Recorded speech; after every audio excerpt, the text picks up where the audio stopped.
So today we are going to discuss chapter number 1, chemical reaction. First of all, you should know what is chemical reaction. As already you have studied this chapter, but then also I would like to ask anyone, can anybody tell me what is chemical reaction? Chemical reaction किसको कहते हैं? Reaction जानते हो? Action जानते हो? कि नहीं जानते? Action का मतलब क्या होता है? What is the meaning of this action? कोई काम करना, एक्टिविटी करना, कोई भी action, right? Any action. So here action means doing a work. Verb का कोई फॉर्म होता है, you can say that is an action, right? हमारा केमिस्ट्री में आता है रिएक्शन, राइट? री का मतलब तुम लोग जानते हो, दोबारा, राइट? और एक्शन का मतलब होता है काम. जब भी कोई एलिमेंट, स्पेशली हम लोग केमिस्ट्री की बात करते हैं तो केमिस्ट्री में एलिमेंट की बात करेंगे. कोई भी एलिमेंट जब काम करेगा in the sense of reaction करेगा. अब क्वेश्चन यहाँ पे उठता है कि क्यों रिएक्शन करेगा? कोई भी एलिमेंट रिएक्शन क्यों करता है? आप लोग मुझे बता सकते हो, आप लोग क्यों पढ़ते हो 10th स्टैंडर्ड में? क्यों पढ़ते हो? Why you all are studying? Can anybody tell me why you are studying? Just to achieve your goal? Anybody else? Why you are studying? To have a better life. Nice. Anybody else? Why you are studying? एक ने कहा कि sir achieve गोल करने के लिए, दूसरा क्या कहा कि अच्छी जिंदगी जीने के लिए सर पढ़ना बहुत जरूरी है. नॉलेज लेने के लिए, जिंदगी में जो नॉलेज का भी होना बहुत जरूरी है. कहीं क्रिटिकल सिचुएशन में फंस गए तो उस समय केमिस्ट्री काम करेगा या नहीं करेगा. Very nice. Anybody else? अब मैं तुमको बता, तुम सबका जवाब बिल्कुल सही है, लेकिन सबको मैं एक साथ बता देता हूँ, दैट इज स्टेबिलिटी. हम लोग स्टेबल होने के लिए. रीजन इज दैट, तुम लोग खुद देख लो तुम्हारे पेरेंट्स स्टेबल है या नहीं. हर इंसान की जिंदगी में ख्वाहिशें होती हैं. डेफिनेटली देखो 9th स्टैंडर्ड तक तुम जो ड्रेस का जो जितना नॉलेज था, 10th स्टैंडर्ड में आने के बाद और ज़्यादा नॉलेज हो गया ड्रेस मटेरियल के. 11th 12th में जाओगे और ज़्यादा हो जाएगा. स्टेबिलिटी नहीं मिलेगी. न्यू फैशन टेक्नोलॉजीज आते रहेंगे, स्टेबिलिटी नहीं मिलेगी. उसी तरीके से हर इंसान एक ही चीज़ लाइफ में चाहता है, that is stability. Similarly we all are made up of elements. पंच तत्व, यू नो, हम सब पंच तत्व से बने हुए हैं और वापस पंच तत्व में लीन हो जाते हैं. तो पंच तत्व का ही हमारा शरीर है. ये जो वर्ड तत्व है ना, that is called element in English. Element. तो एलिमेंट जो होता है, हर एलिमेंट का ख्वाहिश होता है कि वो स्टेबल एग्जिस्ट करे. हर एलिमेंट का total 118 elements are there. Out of 118 even inert gas are also finding that they need a stability. देखना, जब तुम बहुत खुश या बहुत दुख हो जाते होगे ना, तो तुम लोग सोचते हो मुझे पीस चाहिए, थोड़ा शांति से एग्जाम फिनिश हो गया, अब relax. The reason is not relax, it is called stability. We need stability. Stability comes from sharing of electrons, losing of electrons, gaining of electrons. कोई भी एलिमेंट, हर एलिमेंट की ख्वाहिश है कि वो ऑक्टेट को कंप्लीट करे, और हर एलिमेंट के पास ऑक्टेट नहीं. सब लोगों का ख्वाहिश देखना, लास्ट में जाकर के एक ख्वाहिश आएगा गवर्नमेंट जॉब. जब तुम लोग एजुकेशन कंप्लीट करोगे ना, 10th के बाद 12th 11th 12th साइंस से कर लिया, अगर मान लो जेई निकल भी गया या फिर नीट निकल गया, तुम लोगों ने बीटेक अच्छे IIT कॉलेज से किया, उसके बाद तुम्हारी स्टेबिलिटी होगी. We need a government. After completing a BTech and MBBS you need to become a doctor in AIIMS और बहुत ही गवर्नमेंट हॉस्पिटल जो होगा, SG हॉस्पिटल्स होते, वहाँ पे तुम्हारी job. If you get a government job means you are stable. Similar when elements reacts with another elements, अब समझ लो ये BTech complete, government job, compound. ये कंपाउंड का मतलब हो गया ये दोनों एलिमेंट अनस्टेबल थे, कंपाउंड बनने के बाद दोनों एलिमेंट को स्टेबिलिटी. तो यहाँ पर वर्ड है, ये दोनों आपस में क्या करते हैं? रिएक्शन. और since they are chemical, chemistry से बिलोंग करते हैं, तो chemical reaction. When two elements react with each other to form compound and to gain stability is called chemical reaction. Got it everyone? Specially if I talk about different types of elements, all the elements do not give the 100% balanced compound. As for example, just like a girls wear ribbon on their hair, you know, Similarly, there is the magnesium ribbon. Ribbon. It is a ribbon of magnesium. When we take a matchstick and when we burn this magnesium ribbon, it gives you magnesium oxide. Now, question is here: number of atoms. Sir, magnesium was already stable, oxygen was already stable, but when they both have done reaction with each other, they give a compound called magnesium oxide. But here, the number of atoms of magnesium or oxygen is unbalanced in the product side. Question is, why they are unbalanced? Because of the different valency, because of the different number of atom stability. Number of atom stability, you know, atomicity. Element which become molecule or a stable molecule in the nature is called atomicity. As for example, if I talk about oxygen, atomicity 2, sulfur, atomicity 8, you know very well, right? These all elements come in this form, then they become stable, they exist in the nature. Similarly here, since magnesium chemical formula or magnesium elemental symbol is Mg, oxygen is O, but it is existing in the nature as in the form of O2. When we do the reaction, we get a compound called magnesium oxide, its chemical formula MgO.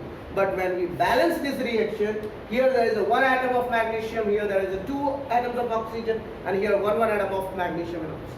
Now question comes, why they are unbalanced? Because of their atomicity. They are unbalanced because of their atomicity. Now this type of reaction is called skeleton reaction. What is called? Skeleton. Skeleton का मतलब क्या होता है? हमारे शरीर का जो कंकाल तंत्र है उसी को बोलते हैं ना skeleton. नहीं, अगर वो कंकाल तंत्र स्टेबल है, because they are unbalanced. अगर सिर्फ बॉडी में से मसल्स को हटा दो, बोन रहने दो, क्या खड़ा रह पाएगा तुम्हारा बॉडी? उसके लिए एक हैंगर लाना पड़ेगा बोन को टांगने के लिए। जितना केमिस्ट्री बायोलॉजिकल लैब में दिखाया जाता था, वो जो ह्यूमन बॉडी का स्केलेटन होता है, तो पीछे में एक स्टैंड होता है, उसके थ्रू लटकाया जाता है। स्केलेटन का मतलब होता है unbalanced. So this reaction is unbalanced. तो बैलेंस करने के लिए आप लोगों को न्यूमेरिकल मतलब नंबर्स का ज्ञान होगा कि दोनों साइड हमारे equal number of atoms, left hand side और right hand side. Left hand side को रिएक्टेंट कहते हैं और राइट हैंड साइड को प्रोडक्ट कहते हैं। तो जो जो एलिमेंट है हमारे पास, मैग्नीशियम है, ऑक्सीजन है, इधर भी मैग्नीशियम है, ऑक्सीजन है, इधर हमारे पास 1 मैग्नीशियम 2 ऑक्सीजन, इधर 1 मैग्नीशियम 1। अब यहाँ पर 2 ऑक्सीजन था, तो इसको 2 से मल्टीप्लाई करेंगे, तो इसको 2 से मल्टीप्लाई किए तो 2 मैग्नीशियम भी हो गया, इसको 2 से मल्टीप्लाई कर देंगे। तो अब देखो क्या दोनों साइड बैलेंस हो गए। तो अगर हम यहाँ पर 2Mg + O2 = 2MgO करेंगे तो ये रिएक्शन हमारा बैलेंस्ड केमिकल रिएक्शन है। किसी भी केमिकल रिएक्शन को बैलेंस करने के लिए आपको लेफ्ट हैंड साइड मतलब रिएक्टेंट के साइड और प्रोडक्ट के साइड मतलब राइट हैंड के साइड नंबर ऑफ एटम्स को इक्वल करना।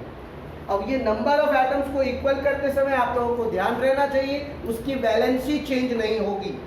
बहुत सारा बच्चा क्या करता है, वैलेंसी ही चेंज कर देता है एलिमेंट का। जैसे आज फॉर एग्जांपल मैं यहाँ पे रिएक्शन दे रहा हूँ, आप लोगों को ये रिएक्शन बैलेंस करना है।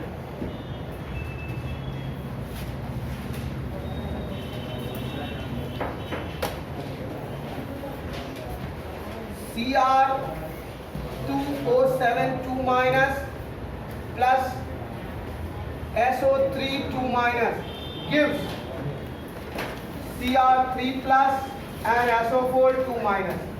अगर इस रिएक्शन को बैलेंस करना होगा, कितने स्टूडेंट हो जो बैलेंस कर सकते? Is there anyone who can balance this chemical reaction? अब बोलोगे सर ये ऊपर में आपको कैटायन एनायन लगा दीजिए, बोलो ये चार्ज है बेटा उसको इग्नोर।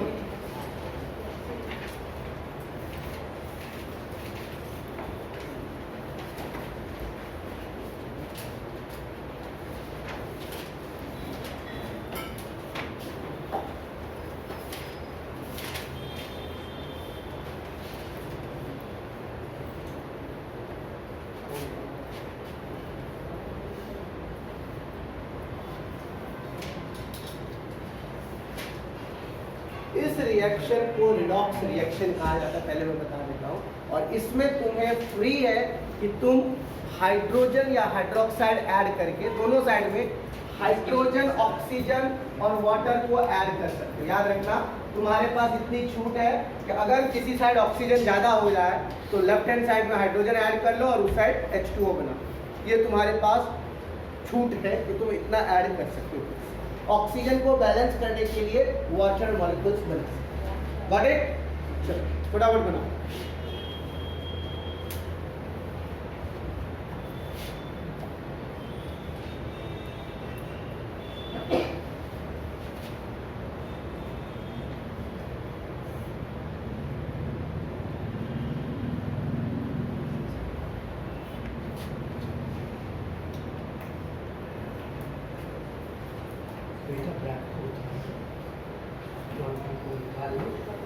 माइंड के अलावा हाथ से भी प्रैक्टिस करो, शायद बन जाए। कोई भी ऐसा स्टूडेंट है जो बना सकते? चलो एक और चीज मैं कर देता हूँ तुम लोगों को, शायद हाइड्रोजन और ऑक्सीजन ऐड करने में दिक्कत हो, राइट? मैं तुम लोगों को बता देता हूँ, यहाँ पर जो है H+ ऐड कर लो और यहाँ पर जो है H2 ऐड कर लो। चलो अब इससे ज्यादा मैं नहीं बता सकता। अब तुम लोगों को बैलेंस करो, हो जाएगा कि नहीं होगा? चलो दिखाओ मुझे करके फटाफट। देखना है कितने स्टूडेंट में नॉलेज है कि वो बैलेंस कर सकता है। अगर तुम लोगों को ये डिस्टर्ब कर रहा है तो मैं इसको हटा देता हूँ। चलो इस सबको हटा दो। जितने ये पावर वाले हो सकते हैं उसको डिस्टर्ब करे, लेकिन वो एग्जिस्ट करते हैं उसी एनायन में, इसीलिए मैं वहाँ पे एनायन लिखा था।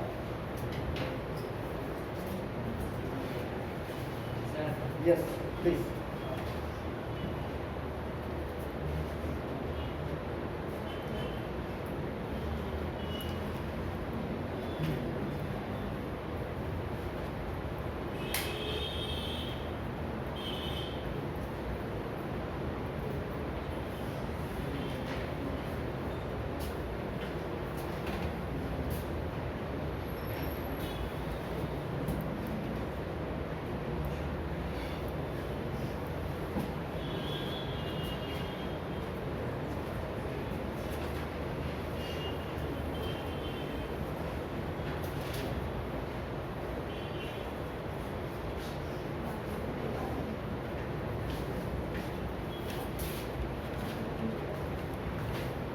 चलो एक और रिएक्शन, पहला रिएक्शन पहले बैलेंस करो, उसके बाद one by one, right?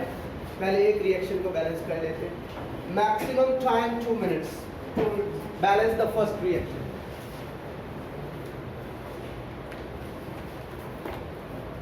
Madam नाम है आपका? मैडम हरिओम। ठीक, बन गया? वाह, दिखाइए जरा। मानव जी ना, मानव जी ने तो ऑक्सीजन के नंबर को एक बार काउंट कर लेना, ठीक है? थोड़ा मुझे वैसे रेशनल मिनिमम कम है, 6 के अलावा अगर दूसरा नंबर ले तो हो सकता है कम नहीं। कंप्लीटेड? या please tell me what should I add here? Number? Should I add any number here? Here?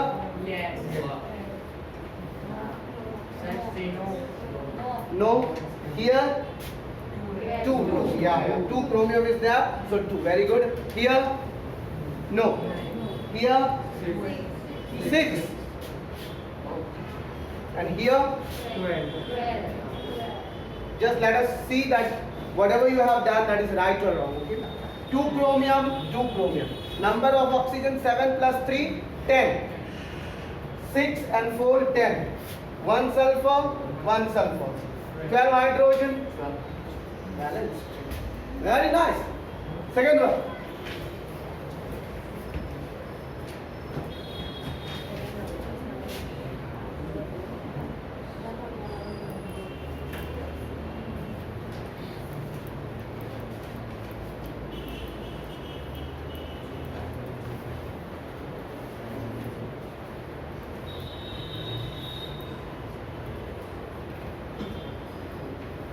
चलिए फर्स्ट वाला आप लोगों ने बहुत ही अच्छी तरीके से आप लोगों ने बैलेंस किया। इसका अर्थ ये है कि आप लोगों को बैलेंसिंग आता है। सबको आता है पता नहीं, लेकिन एक लड़की को आता है।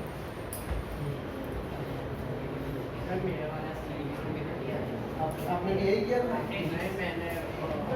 देख लीजिए बैलेंस है ऑक्सीजन, नंबर ऑफ ऑक्सीजन दोनों साइड बैलेंस।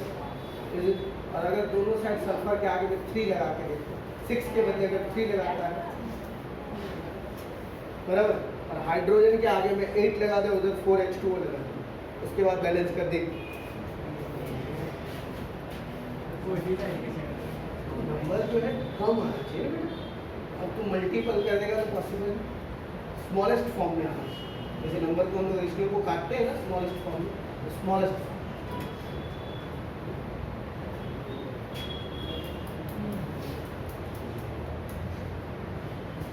यस बन गया? नहीं, किसी से भी नहीं क्या?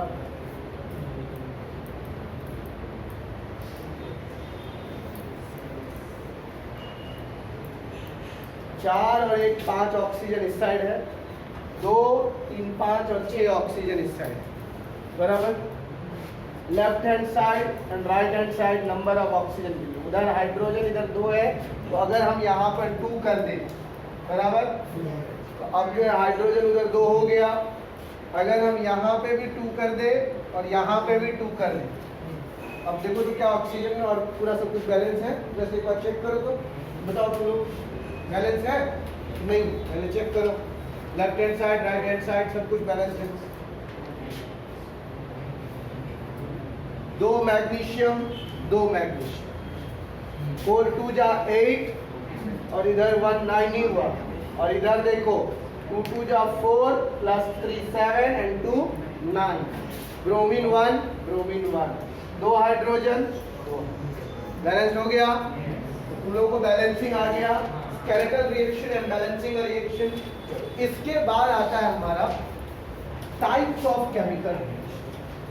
अब क्या हुआ कि लॉज ऑफ केमिकल कॉम्बिनेशन तुम लोगों ने शायद 9th स्टैंडर्ड में पढ़ा, याद है? Laws of chemical combination, laws of chemical combination का मतलब होता है जितने भी रिएक्शन दुनिया में एग्जिस्ट करते हैं, हर एक रिएक्शन कुछ ना कुछ लॉज को फॉलो करते हैं, उसको laws of chemical combination. Laws मतलब जानते हो ना, नियम। हर रिएक्शन के पीछे एक नियम होता है कि कौन से नियम को फॉलो करता है, तो उस नियम वाले रिएक्शन जितने हैं उसको हम लोग कहते हैं लॉज ऑफ केमिकल कॉम्बिनेशन या लॉज ऑफ केमिकल। अब यहाँ पर है कि जितने टाइप्स के रिएक्शन हैं, वैसे जनरली अगर हम बात करें 10th स्टैंडर्ड में टाइप्स ऑफ केमिकल रिएक्शन की, types of chemical reaction according to the class 10, इस वर्ड को याद रखना, क्लास 10 में कह रहा हूँ, इसका मतलब ये हुआ कि 11th में आपको और ज़्यादा पढ़ने, 10th में जितना पढ़ना, इसमें आपके टेक्स्ट बुक में जो नंबर ऑफ केमिकल रिएक्शंस दिए गए हैं वो स्पेशल 4 टाइप्स के दिए गए, स्पेशल केमिकल रिएक्शन। पहले का नाम है combination reaction, combination chemical reaction. दूसरे का नाम है डीकम्पोजिशन, डीकम्पोजिशन केमिकल रिएक्शन। तीसरे का नाम है डिस्प्लेसमेंट केमिकल रिएक्शन। फोर्थ का नाम है double displacement chemical reaction.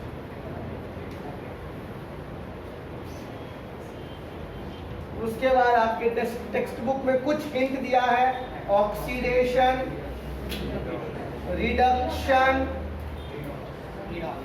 Redox reaction. उसके बाद दिया होगा न्यूट्रलाइजेशन। उसके बाद दिया होगा, और कोई टाइप के रिएक्शन है आपके टेक्स्ट बुक में? Precipitation, yes, precipitation reaction. और कोई exothermic and endothermic reaction, right. और कौन सा है? Thermal decomposition reaction, photo electric type of reaction. अब लगता है खत्म ना, इससे ज्यादा नहीं। अब बता रहा हूँ, सब बता रहा हूँ बेटा। अब देखो ये सारे जो है तुम लोग जितना 10th स्टैंडर्ड में पढ़ोगे, 11th स्टैंडर्ड में जैसे ही साइंस लोगे उस समय तुमको पता चलेगा ये 10th स्टैंडर्ड में तुमने जितना पढ़ा है इसके अलावा भी केमिकल रिएक्शन है जो तुम्हारे टेक्स्ट बुक में हिंट में दिया होगा, जैसे addition reaction, substitution reaction, nucleophilic reaction. Chapter 4 में हमने थोड़ा थोड़ा देखा, इस टाइप का नाम सुना था, पता नहीं अगर टेक्स्ट बुक टर्न किए होंगे तो याद होगा, नहीं टर्न करोगे तो नहीं याद, नो प्रॉब्लम। चलो अब तुम लोगों को मैं बता देता हूँ, पहले ये सारे टाइप्स जितने भी हैं केमिकल रिएक्शन किस कम्बिनेशन, कम्बिनेशन जो तुम लोग बचपन से सुनते आ रहे हो, कंबाइन होकर के, कंबाइन बैठो, कंबाइन खाओ, कंबाइन करो, तो मतलब कंबाइन का मतलब हो गया एक जगह सबको मिला। जब दो या दो से ज्यादा एलिमेंट्स को मिला करके एक कंपाउंड का formation, when two or more than two elements combine to give one compound or one product, it's called combination reaction. As for example, H2 plus O2 is equal to H2O. To balance this chemical reaction, you have to just put 2 in front of H. हो गया balance. तो combination यहाँ पर सिर्फ मैंने 2 element दिया था, hydrogen और ऑक्सीजन। अब तुम पूछोगे क्या सर 3 को ऐड करेंगे तो बन सकता है एक प्रोडक्ट? भाई साहब 2 या 2 से ज्यादा जितने भी हो, 3, 4, 5 से लेके आपके नंबर ऑफ इन्फिनिटी कंपाउंड, जब 12th स्टैंडर्ड में आओगे इतने लंबे लंबे कंपाउंड्स के नाम आपको याद करना। पोटाश एलम नाम सुने हो, फिटकिरी का नाम सुने हो, पापा जी शेविंग करने के बाद रब करते होंगे चिक्स पे, फिटकिरी। वो फिटकिरी का फॉर्मूला पता है? उसको केमिस्ट्री में पोटाश एलम कहते हैं। उसका फॉर्मूला पता है? उसका फॉर्मूला कभी समय मिले तो गूगल पे सर्च। बहुत एडिशन रिएक्शन कहते हैं, सब सारे रिएक्शंस को मिला करके K2 into Al2SO4 whole twice into 24H2O। अब इतना बड़ा कहता है। Copper sulphate CuSO4 into 5H2। नाम सुने हो? Blue vitriol. तो इस तरीके से बहुत सारे एडिशन कंपाउंड हो सकते हैं जिसको हम लोग केमिकल कॉम्बिनेशन वाले पार्ट में, 2 या 2 से ज्यादा एलिमेंट, 3 भी हो सकता है, 4 भी, 5, 10, 15, 20 सारे एलिमेंट्स को मिला करके, खाली याद रखना प्रोडक्ट एक ही बनेगा। प्रोडक्ट कितने बनेंगे? जैसे तुम लोग कहोगे सर अगर यहाँ पे दूसरा प्रोडक्ट बन गया तो क्या उसको हम कॉम्बिनेशन रिएक्शन कह सकते हैं? यस और नो? तब तो वो डबल डिस्प्लेसमेंट रिएक्शन हो जाएगा, उसको कॉम्बिनेशन रिएक्शन मिल। दूसरा है डीकम्पोजिशन रिएक्शन। जैसे हम लोग पढ़ते आते हैं कि लेफ्ट हैंड साइड को रिएक्टेंट कहा जाता है और राइट हैंड साइड को प्रोडक्ट। तो ऐसा एक रिएक्टेंट जिसको ब्रेक करने पर 2 या 2 से ज्यादा प्रोडक्ट बनता है उसको हम लोग डीकम्पोजिशन रिएक्शन कह सकते हैं और कहते भी हैं। जैसे एक कंपाउंड था जिसको गर्म किया हमने, गर्म करने के बाद हम लोग को 2 प्रोडक्ट मिले, ऐसे केमिकल रिएक्शन को डीकम्पोजिशन केमिकल रिएक्शन का। समझ में आया? तीसरा है डिस्प्लेसमेंट रिएक्शन। डिस्प्लेसमेंट का मतलब क्या होता है? डिस्प्लेस जानते हो? एक बात बताओ, कितने स्टूडेंट अभी तक 2 या 2 से ज्यादा मोबाइल यूज कर चुके? मतलब जैसे मॉडल आता है MI Note 6, गैलेक्सी 12 प्रो, ऐसे 2 या 2 से ज्यादा मोबाइल कितने स्टूडेंट यूज कर चुके? एक हमारे हरिओम पाठक जी यूज किए हैं। 2 मोबाइल कितने लोगों ने यूज किया? 2 मोबाइल, 2। मैं बताता हूँ अभी का जो क्रेज चलता है, रेस चलता है, कुछ अपडेट वर्जन अगर मिल जाए तो हम लोग नए मोबाइल के पीछे भागेंगे। मुझे याद है मैंने सबसे पहला फोन नोकिया 6300 यूज किया। I had used in 1997। Father, it was my father's mobile. 1997 में सबसे पहली बार मैंने मोबाइल को यूज किया, फादर का मोबाइल था। उस समय में रिलायंस सिम में इनकमिंग कॉल के पैसे 5 रुपीज़ पर इनकमिंग कॉल। अभी तो आउटगोइंग फ्री हो गया, इनकमिंग की तो बात ही उस समय लगता है। उसके बाद जैसे ही अपग्रेड हुआ नोकिया के बहुत सारे डबला फोन सब आने लगे, 1600, 1200, वो सारे यूज़ किए। उसके बाद latest smart technology I started in 2010। 2010 में सबसे पहला स्मार्टफोन मतलब टच वाला, और अभी तक 2010 से 2021 तक में मोर देन 21 सेलफोन्स आए। हर साल नया कुछ अपग्रेड मिलता है, आदमी सोचता है कि नया यूज कर। जैसे तुम लोगों का सिलेबस अपग्रेड हो गया, ये लड़का पूछने लगा सर 5 नंबर का एक्सपेरिमेंट लर्न करना है कि करेगा। अपग्रेड मोबाइल आता है। अभी एंड्रॉइड का लेटेस्ट वर्जन कौन सा चल रहा है? एंड्रॉइड 10 के बाद एंड्रॉइड 11 आ गया, पता है? लेकिन अभी तक हम लोग एंड्रॉइड 10 ही यूज करते हैं। मैक्सिमम जो है ना सबके फ़ोन में latest upgraded form Android 10। Android जिनके पास है, जिनके पास iOS है वो तो सबसे आगे।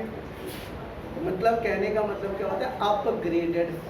Y I am talking about this all? Because अब नया वर्जन जो आता है वो पुराने वर्जन को डिस्प्लेस कर देता है। अब किसी के पास किटकैट वर्जन वाला एंड्रॉइड फ़ोन नहीं होगा। किटकैट पता है कौन सा वर्जन था एंड्रॉइड का? 4.0 को किटकैट कहा जाता है। तुम्हारे फादर्स ने यूज़ किया, तुम लोग तो डेफिनेटली नहीं यूज़ किया। हाँ, उस समय पापा के मोबाइल में कभी चला दिया होगा, मे भी यूज़ किया। तुम्हारा जो अपना फ़ोन होगा वो किटकैट वर्जन का नहीं। Why I am talking? Because the highly reactive Android version has displaced to the lowly reactive Android version. Similarly, some elements are there which are represented in your NCERT textbook page number 45 और 54। देखो तो metal displacement वाला concept page में दिया है, 45 में है या 54 में? 45 में है। 45 नंबरिंग का अपोजिट हो जाता है। 45 पेज नंबर में देखना, मेटल जो हाईली रिएक्टिव होगा वो सबसे ऊपर में होगा, और जो सबसे नीचे में होगा वो लगभग ना के बराबर रिएक्शन। कितने लोगों ने गोल्डन इयररिंग्स पहना? एनी गर्ल हैड वोर golden earrings? Silver rings you have anybody had वोर? सिल्वर रिंग और गोल्डन रिंग। अच्छा एक बात बताओ, ये रिंग्स जो हम लोग पहनते हैं, ये रिंग भी एक मेटल है।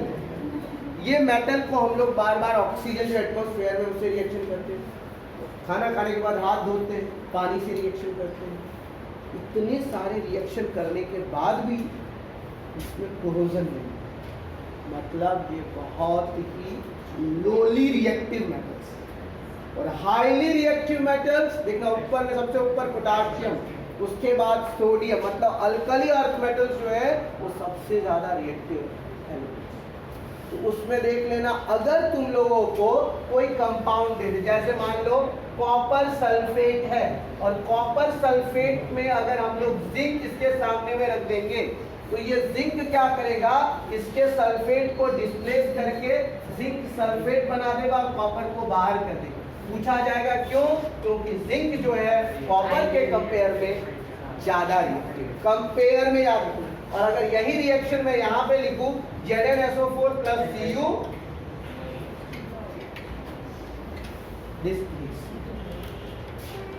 एंड्रॉइड 10 के बाद जब एंड्रॉइड 11 आएगा तो तुम लोगों में से किसी के पास एंड्रॉइड 10 नहीं। MIUI 10 उसको कहते हैं, एंड्रॉइड 10 में कहते हैं ना। रेडमी वालों के पास देखना वो MIUI वाला। उसी तरीके से जैसे अगर ये 10 वर्जन अब हो गया, 10 के बाद कोई 9 को यूज करेगा? नो।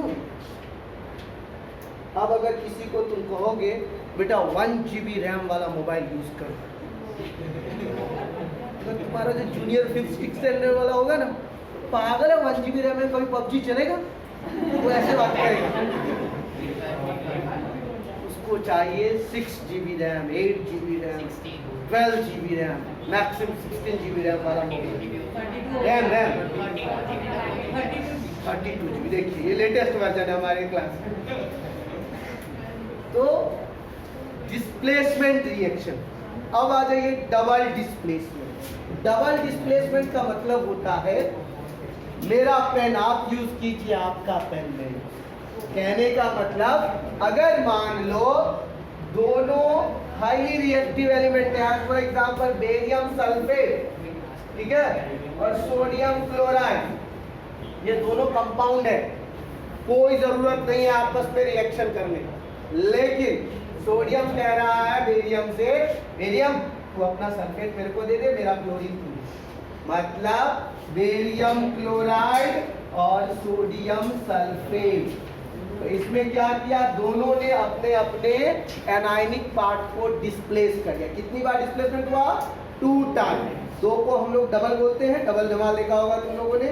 उसी तरह से ये डबल डिस्प्लेसमेंट, 2 बार डिस्प्लेस किया, डबल डिस्प्लेस। तो ये तुम लोगों के general chemical types of reaction. उसके बाद आता है रिडॉक्स रिएक्शन, जिसके 2 टाइप है, ऑक्सीडेशन और जनरल लैंग्वेज में तुम लोगों ने पढ़ा होगा, किसी भी केमिकल रिएक्शन में अगर ऑक्सीजन का एडिशन होता है तो उसको हम लोग ऑक्सीडेशन कहते हैं, और हाइड्रोजन का रिप्लेसमेंट, मतलब हाइड्रोजन को हटा करके ऑक्सीजन का एडिशन, और हाइड्रोजन को ऐड करके ऑक्सीजन का रिमूवल, इसको क्या कहेंगे हम लोग?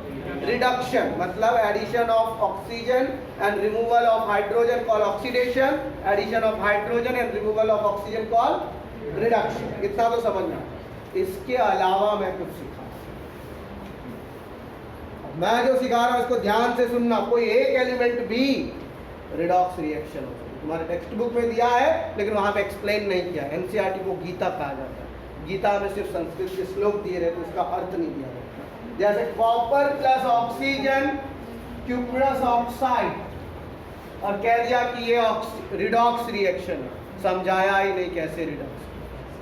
तो मैं जो तुम्हें समझाने जा रहा हूं उसको थोड़ा ध्यान से सुनो।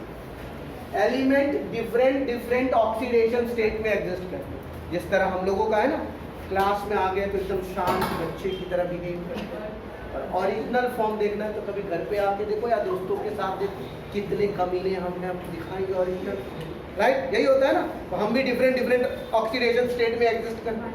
जैसे क्लास में आ गए तो वेल डिसिप्लिन मेंटेन स्टूडेंट, घर पर गए मम्मी पापा, अगर पापा स्ट्रिक्ट है तो उनके सामने very polite, my son is very intelligent, my son has lot of calibres. जैसे दोस्तों के सामने, अरे यार पक्का हुए मेरा क्या करो, घर पे स्ट्रिक्ट फादर है, तुमसे बिहेव करना। रियल फॉर्म देखना है तो फ्रेंड्स के साथ, और फ्रेंड्स में भी स्पेशली जो थोड़े लॉफर फ्रेंड्स होते हैं, मतलब कमीने टाइप्स के फ्रेंड, उनके साथ अगर जाओ तो ओरिजिनल फॉर्म बच्चों का दिखता है कि इन विच नेचर। उसी तरीके से एलिमेंट्स के सामने अगर ऑक्सीजन और हाइड्रोजन आता है तो इनका ओरिजिनल फॉर्म दिखता है, जिसमें आप बता सकते हो कोई भी एलिमेंट्स ऑक्सीडेशन स्टेट कैसे है। जनरल अगर कोई भी एलिमेंट सिंगल एटम या एटॉमिसिटी में एग्जिस्ट करता है तो उसका ऑक्सीडेशन स्टेट 0 होता है, और बाकी डिपेंड करता है कौन सा कंपाउंड है, हम किसके साथ उठते बैठते, हमारा नेचर उसके हिसाब से डिपेंड करता है। मम्मी पापा के सामने है तो तुम पोलाइट, टीचर्स के सामने है पोलाइट, और हमारे जो ओरिजिनल फ्रेंड्स हैं हमारे कैटेगरी टाइप के, उनके साथ बैठते तो अलग, मतलब हमारा भी ऑक्सीडेशन स्टेट अलग अलग होता है। उसी तरीके से कंपाउंड का भी जिस एलिमेंट के साथ वो कंपाउंड बनाता है उसके साथ उसका डिफरेंट ऑक्सीडेशन। जैसे मान लीजिए यहाँ पे मैं बताता हूँ, कॉपर का ऑक्सीडेशन स्टेट 0, ऑक्सीजन का 0, यहाँ पर कॉपर +2 ऑक्सीजन -2, तो 0 से +2 हो गया। मतलब अगर याद रखिएगा किसी भी एलिमेंट में से लॉस ऑफ इलेक्ट्रॉन हो रहा है, इलेक्ट्रॉन का लूज हो रहा है तो उसके ऊपर एक पॉजिटिव चार्ज आएगा जिसको ऑक्सीडेशन कहेंगे। याद रख लेना, यहाँ पर कोई भी एलिमेंट हो, भले ऑक्सीजन एडिशन में हो या ना हो, लेकिन अगर उसका पॉजिटिव चार्ज इंक्रीज हो रहा है, लॉस ऑफ इलेक्ट्रॉन हो रहा है, तो उस रिएक्शन को ऑक्सीडेशन कहते हैं। और अगर कोई केमिकल रिएक्शन में किसी भी एलिमेंट का गेन ऑफ इलेक्ट्रॉन हो रहा है, उसका जो चार्ज है वो डिक्रीज हो रहा है, जैसे 0 से -2 हुआ तो कम हो गया, तो उसको हम लोग रिडक्शन कहेंगे। और इस टाइप के केमिकल रिएक्शन को रिडॉक्स रिएक्शन कहेंगे। RED stands for reduction, OX stands for oxidation. जिस केमिकल रिएक्शन में रिडक्शन और ऑक्सीडेशन दोनों होता है उसको रिडॉक्स रिएक्शन कहते हैं। जैसे मैंने तुम लोगों को एक एग्जांपल अभी जस्ट दिखाया था, Cr2O7 2- plus SO3 2- gives Cr3 plus SO4 2-, और इसके साथ मैंने एक ऐड किया था, यहाँ पर H2O और यहाँ पर H+, राइट? तुम लोगों ने भले जो भी बैलेंस किया हो, जैसे भी बैलेंस किया हो, इसका राइट आंसर ऐसे होगा।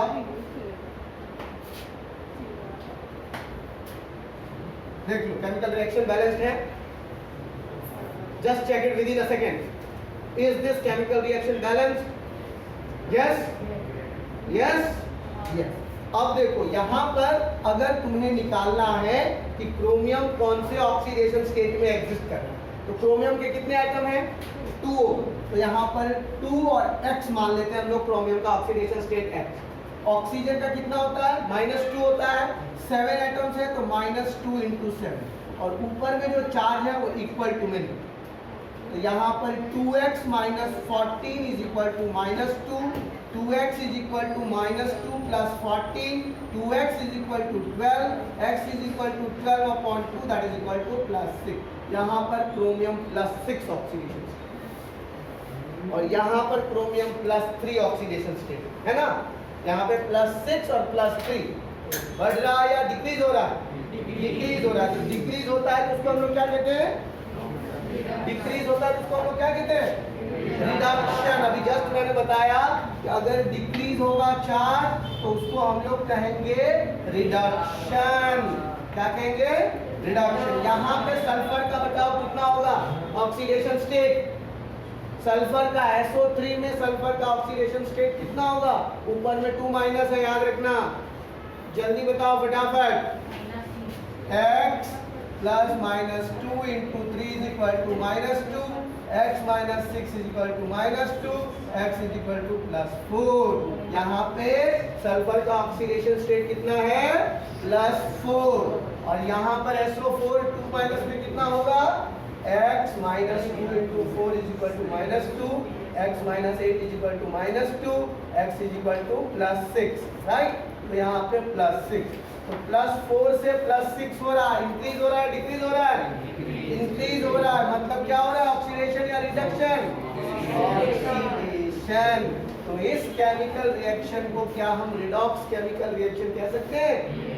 ऐसा केमिकल रिएक्शन जिसमें ऑक्सीडेशन और रिडक्शन दोनों होता हो, वैसे केमिकल रिएक्शन को रिडॉक्स केमिकल रिएक्शन कहते हैं। समझ में आया बच्चों? और अगर तुम लोग सिर्फ एडिशन और oxygen and removal of hydrogen learn करते हो, कंसेप्ट रॉन्ग, क्योंकि यहाँ पर ये रिएक्शन रिडॉक्स रिएक्शन कैसे हो गया एनसीईआरटी का एग्जाम्पल है कि नहीं है? बताओ। एनसीईआरटी में ये भी कहा तुमको addition of oxygen and removal of hydrogen is known as oxidation. तो यहाँ पे तो सिर्फ एडिशन ऑफ ऑक्सीजन है, इसको तो ऑक्सीडेशन ही कहना चाहिए, फिर इसको रिडॉक्स रिएक्शन क्यों कहते हैं? तो एनसीईआरटी का मतलब होता है श्रीमद् भगवत गीता, जिसमें संस्कृत का श्लोक दिया हुआ है। अर्थ जानने के लिए रेफरेंस बुक का यूज करें। समझ में आया? यस और नो? इसको no. Blue T shirt, T shirt का कलर क्या? ना तो ये ग्रीन है, ना ही ये ग्रीन है, ना ही इंडिगो है। कौन सा कलर? क्या सही बोला? किसने बोला? राइट।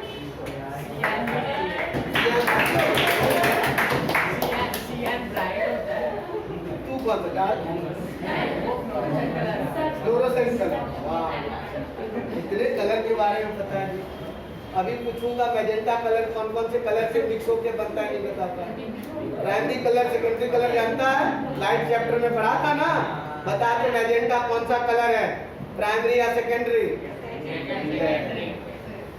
अच्छा, कलर के बारे में सारी नॉलेज रखता है, ओरिजिनल कलर तो पता ही। चलो बताओ क्या नहीं समझ में?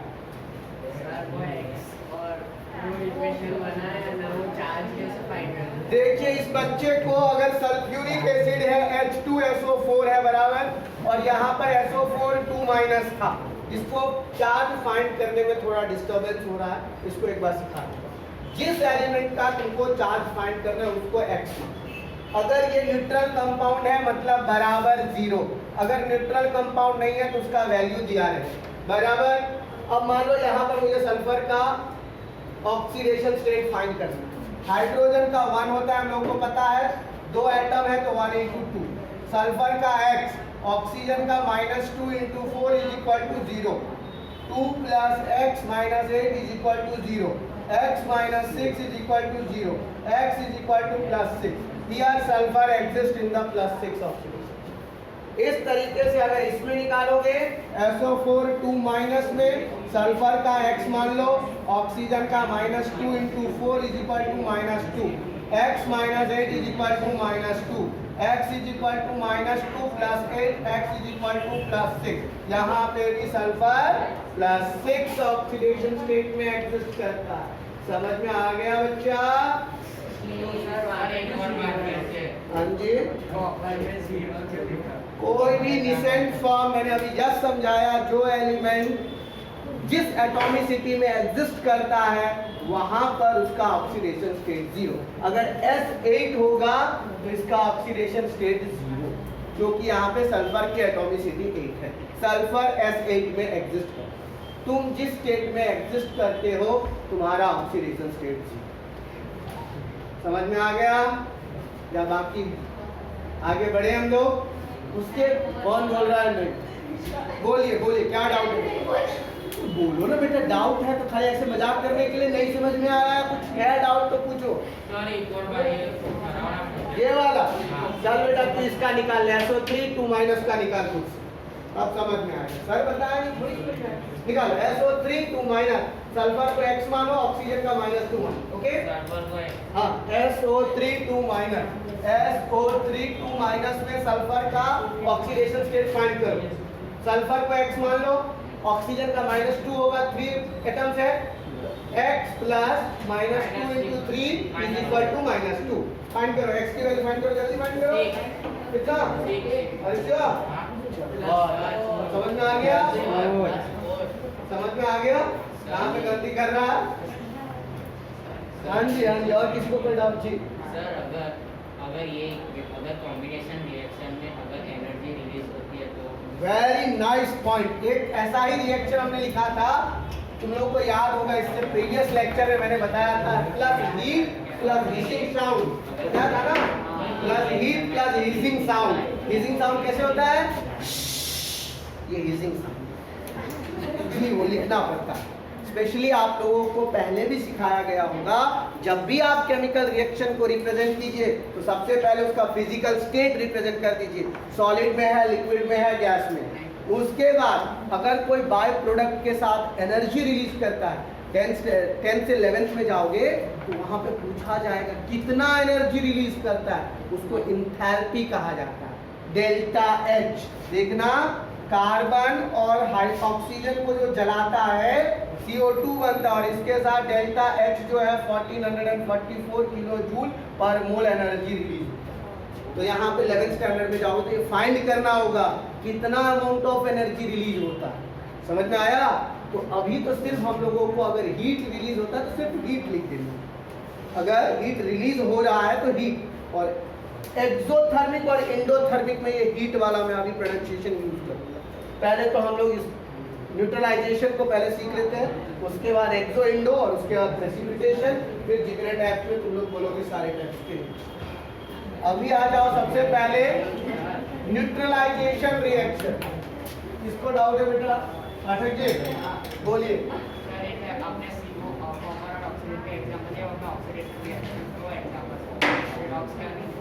Are you sure? Yes, This is the question.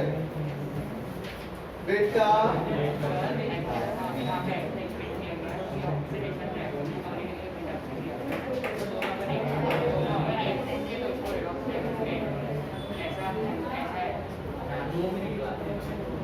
नीचे वाला जो दिया है H2 वाला, यहाँ पर तुमको सीधे सीधी प्रोडक्ट बना दिया कि plus oxide addition of hydrogen and removal of oxygen हो रहा है, और तुम सिर्फ रिडक्शन होना चाहिए, लेकिन वो रिडॉक्स रिएक्शन दिख रहा है तुमको, CuO plus H2 is equal to Cu plus H2O हो रहा है ना? इसको तो तुम रिडॉक्स रिएक्शन कहोगे according to you. Copper oxygen use कर रहा है, हाइड्रोजन ऑक्सीजन कर रहा है, कॉपर ऑक्सीजन यूज कर रहा है, हाइड्रोजन ऑक्सीजन। मैं तो तेरे को सिखाया हूं, खाना चाहता है राइट ना?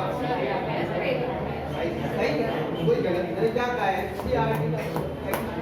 उसका एक और जो संत जैसा वाणी को रिप्रेजेंट करे, कबीरदास में अलग है। चलो आ जाओ हम लोग, नेक्स्ट है न्यूट्रलाइजेशन रिएक्शन। बोलिए पार्थ जी, क्या डाउट? मानव जी बताइए। Sir carbon plus oxygen carbon dioxide होता है तो वो भी रिडॉक्स रिएक्शन है। देखिए बहुत ही अच्छा क्वेश्चन पूछा है सर। यहाँ पर तो हम लोगों को सिखाया जाता है addition of oxygen is equal to oxidation. तो क्या ये रिडॉक्स रिएक्शन होगा या नहीं होगा? ये मानव नाम है ना, मानव जी का नाम है। Carbon 0 oxidation state, oxygen 0, carbon +4 oxygen -2, 0 से +4 ऑक्सीडेशन, 0 से -2 reduction. This reaction is known as redox reaction. समझ में आ गया बच्चा? चलो आगे बढ़े हम लोग। सारे रिएक्शन नहीं होते, एक रिएक्शन में बना के दिखाता हूँ। अभी वहां पे जो डीकंपोजिशन रिएक्शन है ना, उसको देखो, उसको रिडॉक्स रिएक्शन नहीं होता। डीकंपोजिशन जो है CaCO3 is equal to CaO plus CO2। अब देखो यहाँ पर कैल्शियम +2, कार्बन +4, ऑक्सीजन -2, 3 एटम्स है तो -6, राइट? यहाँ पर कैल्शियम +2, ऑक्सीजन -2, कार्बन +4, ऑक्सीजन -2, बराबर? कैल्शियम +2 से +2 नो चेंज, कार्बन +4 से +4 नो चेंज, ऑक्सीजन -2 से -2 no change. This reaction is not a redox. समझ में आ गया बच्चा? हर रिएक्शन को रिडॉक्स रिएक्शन नहीं कह सकते हैं। समझ में आ गया कि नहीं आया? हर एक रिएक्शन को तुम कह लोगे सब कोई तुम्हारे जैसा बन सकता है। All student can become Hariom पाठक। देखो एक लड़की कह रही है बनना भी, बेटा उसके लिए कैटेगरी होता है ना डीकंपोजिशन रिएक्शन का। चलो उसके बाद अगर न्यूट्रल, और इसमें न्यूट्रल कितने आपकी स्कूटी और बाइक चलाते हो? इसमें से बताओ कितने लोगों को चलाने आता है? सबका चलाने आता है। बिलो 18 हो ना साहब अभी? हाँ लाइसेंस आ गया अंडर 14 में, 16 में आ जाता है। देखो latest version of Gujarat RTO 16 age complete करो driving licence. Non gear, gear वाला नहीं। उससे बेटर लूना होता है, तो पैदल वाला भी है और चलेगा। देखो लूना, लूना देखो तुम लोग? पुराने जमाने में सबसे पहला स्कूटर लूना था, जो साइकिल के बाद जो इन्वेंशन हुआ था, क्योंकि साइकिल से हीट रिलीज होता था और वो हीट से वो मोटर चलता था, तो लूना का इन्वेंशन। उसके बाद आया था ये मोटर, सब जो मोटरसाइकिल है, एक्टिवा है, बाकी जितने भी कार वाले। तू तो सब कुछ चल रहे बेटा, पहले तू चल। और उसके बाद आ जाओ न्यूट्रलाइजेशन। न्यूट्रल मैं क्यों पूछा था गाड़ी चलाना, क्योंकि देखना न्यूट्रल करोगे तो एन के ऊपर में ग्रीन लाइट जलता है, और जैसे गियर में लगाओगे, स्पेशली गियर वाले, वैसे तो तुम लोग नहीं चलाते होंगे, अगर बाई मिस्टेक चला लिया तो देख लेना, वहां पे देखना जैसे न्यूट्रल से तुम लोग फर्स्ट गियर में डालोगे तो वो ग्रीन जो है चला। न्यूट्रल का मतलब क्या? न्यूट्रल का मतलब जी बताइए कोई? न्यूट्रल स्टेबल, स्टेबल मतलब न्यूट्रल, स्टेबल मतलब न्यूट्रल होगा। न्यूट्रल का मतलब होता है नो चार्ज, नो ना तो वो कैटायनिक है ना ही एनायनिक है, वो न्यूट्रल। देखना जो न्यूट्रल स्टूडेंट होता है वो ना ही ज्यादा बोलता है और ना ही ज्यादा चुप होता है। ये भी मत सोचना कि चुप होता है। न्यूट्रल का मतलब होता है ना तो वो ज्यादा बकबका है और ना ही ज्यादा शांत, नॉर्मल। नॉर्मल होते हैं नॉर्मल वाटर, ना ज्यादा चिल्ड ना ज्यादा boiled, normal neutral water. Water का पीएच वैल्यू न्यूट्रल होता है ना 7। न्यूट्रल का मतलब होता है नो चार्ज। जैसे तुम पॉजिटिव चार्ज डालोगे गाड़ी में, तुम्हारा भागने लगेगा, नेगेटिव चार्ज करोगे स्लो होने लगेगा। No charge no charge. समझ में आ गया न्यूट्रल का मतलब? न्यूट्रलाइजेशन रिएक्शन भी कुछ इसी तरीके से कि अगर कोई रिएक्शन में कंपाउंड एग्जिस्ट कर रहा है जिसके ऑक्सीडेशन स्टेट 0 के बराबर में है, तो वो एक न्यूट्रल कंपाउंड। और जिस रिएक्शन से उस कंपाउंड का फॉर्मेशन होता है उस रिएक्शन को न्यूट्रलाइजेशन रिएक्शन, जो हम लोगों का सेकेंड चैप्टर है एसिड बेस एंड सॉल्ट, तो वहां पे सॉल्ट 4 टाइप्स के formation, acidic salt, basic salt, neutral salt और उसके बाद एम्फोटेरिक सॉल्ट। तो ये न्यूट्रल सॉल्ट का फॉर्मेशन जो होता है, strong acid plus strong base gives neutral salt. वैसे तुम लोग पढ़े होंगे weak acid and weak base also give neutral salt, लेकिन वो एम्फोटेरिक देता है, याद रखना है। तो न्यूट्रल सॉल्ट के लिए स्ट्रॉन्ग एसिड मतलब बहुत ही कड़क पॉजिटिव चार्ज, स्ट्रॉन्ग बेस बहुत ही कड़क नेगेटिव चार्ज, दोनों को मिला दो। समझ में आया? Strong acid plus strong base is equal to neutral salt. Strong acid में हम लोग HCl को लेते हैं, स्ट्रॉन्ग बेस में हम लोग NaOH को लेते हैं और हमारा सॉल्ट NaCl प्लस H2O का फॉर्मेशन करता है। तो NaCl is a neutral compound and this reaction is known as neutralization reaction। समझ में आया बच्चों? नहीं आया? देखो आया कि नहीं आया? न्यूट्रलाइजेशन रिएक्शन में NaCl न्यूट्रल कंपाउंड है। कोई भी जैसे CaCO3 calcium carbonate, calcium oxide plus carbon dioxide gives calcium carbonate, neutral compound. This reaction is known as neutralisation reaction. समझ में आ गया? कैसे पता चलेगा न्यूट्रल कंपाउंड है? सबका oxidation state should be 0। Sodium chloride में सोडियम का +1, क्लोरीन का -1, दोनों को ऐड किया 0 बराबर हो, मतलब ये न्यूट्रल कंपाउंड। समझ में आ गया? उसके बाद है तुम्हारा एक्सो और इंडो। एक्सो का मतलब क्या होता है? Very good. इस बच्चे का क्वेश्चन है सर, क्या इसको डबल डिस्प्लेसमेंट कह सकते हैं? क्या कह सकते हैं? तो क्यों नहीं कहते? न्यूट्रलाइजेशन क्यों कहते हैं? यही है ना बेटा तुम्हारा डाउट? सबसे पहले बेटा रिएक्शंस का कैटेगरी हर रिएक्शन अपने अपने लॉ को फॉलो। तुम अपने लॉ को कितना जो बाइक लेते हैं ना, इट्स माई स्टाइल वहां पे लिखा है, देखियो बहुत सारे बाइक के ऊपर में दिखना इट्स माई स्टाइल, हाईवे या sky way, this is my way. ये अलग मतलब वो अपने रूल को फॉलो करता है। लॉज ऑफ केमिकल कॉम्बिनेशंस को ये न्यूट्रलाइजेशन रिएक्शन करता है, इसलिए इसको न्यूट्रलाइजेशन। हर आदमी का अपना रूल है, वजूद है उसका। अगर तुम लोग मुझे बेइज्जत करोगे मैं क्लास में ऐसा थोड़ी किसी को थप्पड़ में मार दूंगा।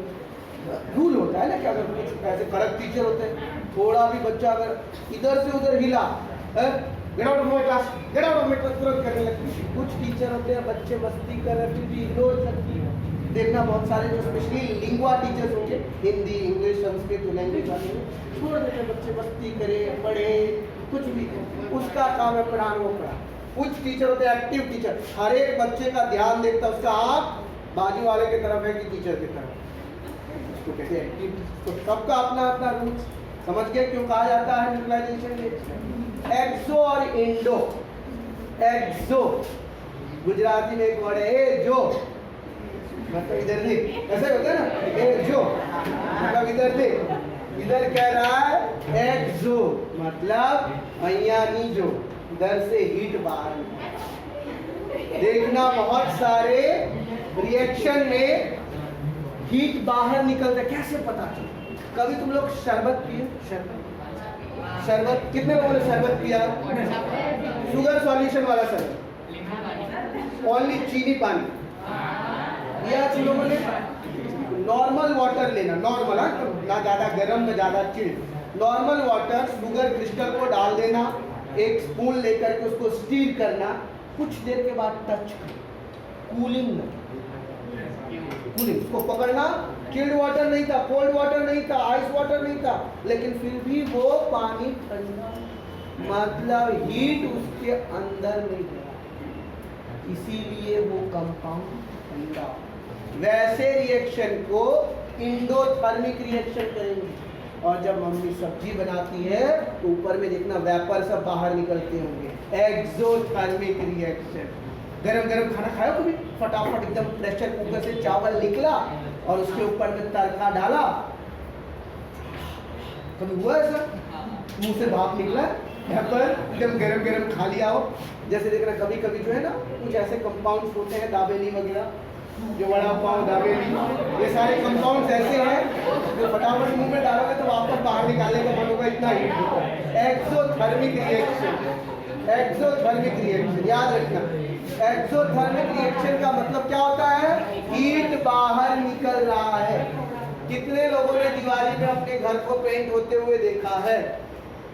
किसी ने नहीं, सबके सब अंबानी से। मैं क्यों पूछ रहा हूँ, बता रहा हूँ कि हमारे घर में जो पेंट होता है, एशियन पेंट होता होगा और दूसरे टाइप, उससे पहले चूना वाला पेंट होता है ना, तो चूने के अंदर में जब हम पानी डालते हैं उसमें देखना गरम गरम वेपर निकलता है, वो कार्बन डाइऑक्साइड गैस। ऐसा रिएक्शन जिसमें से हीट बाहर निकलता हो। किसी ने पूछा था सर हीट को मेंशन करना जरूरी है, वहां पे मेंशन करना जरूरी है। ऐसा रिएक्शन जहां पर हीट बाहर निकल रहा है उसको इवॉल्व कहते हैं। इवॉल्व का ये सिंबल होता है जो नेचर में उड़ जाता है, और जो नीचे में बैठ जाता है प्रेसिपिटेट कहते हैं उसको। उसको ऐसे डिनोट करते हैं, अप एंड डाउन। एरो होता है ना, वैसे तो एरो ऐसे होता है इस टाइप वाला, उसको रिएक्शन कहते हैं। ये केमिकल रिएक्शन देखो है ना, और इसका मतलब हो गया बाहर, इसका मतलब हो गया अंदर। ऐसा केमिकल रिएक्शन जिसमें हीट बाहर निकलता हो, एक्सोथर्मिक रिएक्शन। और ऐसा केमिकल रिएक्शन जिसमें हीट अंदर जाता हो, क्या कहेंगे उसको? Digestion of food is exothermic reaction और एंडोथर्मिक रिएक्शन। कौन है एंडोल, कौन है एक्सोल? बोथ नहीं होता है, एक्सोथर्मिक। बता, अगर हम खाना खाएं, खाना खाने के बाद एनर्जी नहीं निकलेगा तो क्या हम कोई काम कर पाएंगे? एनर्जी निकलते हैं मतलब बाहर हीट निकल रहा है। Heat is in the form of energy, heat is the form of energy. हमने खाना खाया, खाना खाने के साथ केमिकल रिएक्शन हुआ, केमिकल रिएक्शन से हीट बाहर निकला, वो हीट हमें एनर्जी देती है। उसके बाद तुम्हारे सामने में इतना देर बर्बाद। समझ में आया? Exothermic reaction. और जो मैंने शुगर सॉल्यूशन कहा, एंडोथर्मिक। उसके बाद एक प्रेसिपिटेशन रिएक्शन। उस दिन उस बच्चा ने कहा था एनटीएससी में सर कैल्शियम कार्बोनेट बना, राइट? प्रेसिपिटेट का मतलब होता है ऐसा केमिकल रिएक्शन, कुछ भी तुम रिएक्शन करो, नीचे में कुछ अवक्षेप, अवक्षेप का मतलब होता है कुछ पार्टिकल एग्जिस्ट होना। कोई भी केमिकल तुम रिएक्शन कर दो और नीचे में तुमको सॉलिड, या फिर तुम उसको कह सकते हो मडी कलर, बाउंड कलर, वैसा कुछ प्रेसिपिटेट नहीं। कोई भी केमिकल रिएक्शन, जैसे ये भी केमिकल रिएक्शन जो है प्रेसिपिटेशन केमिकल, HCl नाम का एक एसिड होता है और NaOH नाम का एक बेस होता है, दोनों लिक्विड फॉर्म में होते हैं। दोनों को शेक कर देना, टेस्ट ट्यूब में लेकर के थोड़ा थोड़ा टेस्ट ट्यूब में ले लेना और दोनों टेस्ट ट्यूब को थंब से क्लोज करके दोनों टेस्ट ट्यूब को शेक करना, और शेक करने के बाद दोनों को मिक्स कर देना किसी के अंदर। तो देखना नीचे में व्हाइट कलर के क्रिस्टल्स प्रेसिपिटेट के फॉर्म में एग्जिस्ट होंगे। ऐसा केमिकल रिएक्शन जिसमें नीचे में कुछ भी प्रेसिपिटेट मिलता है, ऐसे केमिकल रिएक्शन को प्रेसिपिटेशन केमिकल रिएक्शन। समझ में आया? उसके बाद है फोटो इलेक्ट्रिक रिएक्शन। क्या था? Photo chemical reaction. जी हरिओम जी। डाइल्यूटेड एसिड्स, देखो बहुत अच्छा क्वेश्चन था इसका। हम लोग जितने भी रिएक्शन करते हैं केमिस्ट्री लैब में, बेटा मैं केमिस्ट्री का स्टूडेंट रह चुका, केमिस्ट्री में जनरली बीएससी तक जितने भी रिएक्शन करवाएगा डाइल्यूटेड एसिड से करवाएगा, डाइल्यूटेड बेस से करवाएगा। कंसंट्रेटेड से करवाएगा तो तुम जैसे कुछ उचक के स्टूडेंट क्या करेंगे? टेस्ट कर लेंगे, फटाफट जीप चल गया, नाम फंस गया केमिस्ट्री टीचर का, चलो इसको एक्सपायर करो, बेचारा रियल चला जाएगा। इसीलिए बच्चे को स्पेशली 8 से लेकर के इवन 12 तक, 11-12 में थोड़ा सिखा देता है कंसंट्रेटेड वाला, लेकिन स्पेशली 8 to 10 जितना भी रिएक्शन करो डाइल्यूटेड। वो टेबल पर जितने भी एसिड रखे होते हैं ना, देखना कभी केमिस्ट्री लैब में जाने का मौका मिले, सौभाग्य मिले ऐसा, तो जा करके देखना वो टेबल होगा केमिस्ट्री लैब में, उसके ऊपर में बॉटल के नंबर और उसके ऊपर में लेवल लगा होगा, हाइड्रोक्लोरिक एसिड, उसको पी भी लो, डाइल्यूटेड है कुछ फर्क नहीं पड़ेगा। डाइल्यूटेड का मतलब क्या होता है? ज्यादा पानी सोडा कम, सीधा सीधी समझ लेना, सोडा सोडा कम करो और पानी ज्यादा डालो। जैसे स्प्राइट है, स्प्राइट का एक डोज तुमने डाला, और 1 लीटर पानी डालो, टाइप का सुगंध तो जरूर आएगा लेकिन उसका टेस्ट नहीं आएगा। समझ में आया कि नहीं आया? उसको डाइल्यूटेड कहते हैं। उसके बाद जी बताइए। Very nice question, sir. Is electrolysis a precipitation reaction? Beta, electrolysis is another category of reaction in which any vessel we are having 2 electrodes, cathode and anode, in which a solution cation part goes to anode and anion part goes to cathode. In which we are not going to get a precipitate, we are going to get a layer on the electrodes. Mud जो है ना बेटा, उसको तुम precipitation reaction नहीं कर सकते, वो तुम्हारा सेडिमेंटेशन रिएक्शन होगा। 7th स्टैंडर्ड पढ़ा है? 7th स्टैंडर्ड सच में पढ़ा है कि खाली पढ़ लिया? उसमें पढ़ाया होगा सेडिमेंटेशन। बार बार तुम्हारा फ्रेंड कहता होगा कि सेडिमेंटी क्यों हो गया? Do you know the meaning of sedimentary? किसी को नहीं पता होगा, खाली बोलता है सर सेडिमेंटल रख रहा है। सेडिमेंटेशन का मतलब होता है मन बैठ जाना। जैसे पानी के अंदर में रेत को मिला दो और डिजॉल्व कर दो, रेत बैठ जाएगा। उस रिएक्शन को सेडिमेंटेशन समझ में आ गया? यस मैग्नीशियम और ऑक्सीजन को रिएक्ट करते हैं तो उसको गर्म करते हैं, एक्सो जब भी कोई चीज बर्न कर रहे हो तो हीट बाहर निकलेगा। कोई भी चीज Mg+O2 MgO, ये मैग्नीशियम एक फीता होता है, रिबन, जैसे लड़कियां बालों बांधती है ना रिबन, जैसे मैग्नीशियम का एक रिबन होता है, उसको तुम जला रहे हो, हीट बाहर निकल रहा है और ये तुमको ऐश मिल रहा है, ASH जानते हो ना, राख। It is not a precipitation. Exo इसलिए कि हीट बाहर निकल रहा है, समझ में आया? हीट बाहर निकला मतलब एक्सो। जैसे कभी टीचर थप्पड़ मारता है खींच के देता है, हीट बाहर निकल रहा है, एक्सो। राइट, समझ में आ गया फर्स्ट चैप्टर?